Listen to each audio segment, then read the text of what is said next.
By the way, later on the schedule, they will play Syracuse, who happens to be in the middle of the pack of the ACC. Not quite the Syracuse Orange that we've seen in the past. So questions started to circulate a little bit with Jim Boeheim and his future.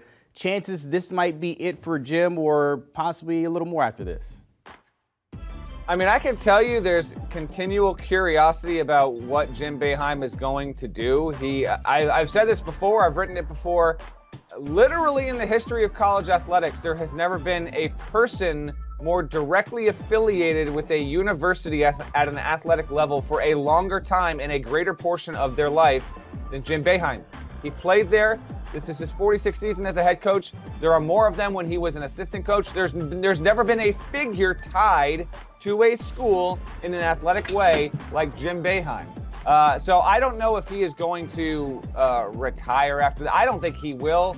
I've had people tell me, listen, if you told me that Jim Boeheim was going to, be there 3 years from now, they'd still believe it. So any of that is still possible. But it's something that, at least in college basketball circles, Syracuse has had, in many ways, one of its worst seasons ever under Boeheim. People have started to wonder, might this actually be it? I don't think it will be. I think he'll be coaching there next year.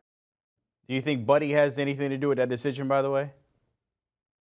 Potentially. I mean, he's as long as, like, if Buddy Boeheim, I believe he'd have one more year because everyone got the bonus year with COVID. If he opted to return, then Jim Boeheim would obviously still stay. And Buddy Boeheim's been a solid player, but that could also be part of it. Also, just as a side note, like, Jim Boeheim doesn't have a ton of hobbies, I've been told. So he just puts so much of his life into coaching, into that university. He's one of those guys where it's like, well, when he's done, like, how much enjoyment is he going to get? What exactly is he going to do? So we'll see. I don't know. He's a tough one to read, but if I had to project, he'll be there next year. All right, 15-12 so far. Outside chance of making the tournament, 7th in the ACC. They need a little bit of help and maybe into the ACC tournament there.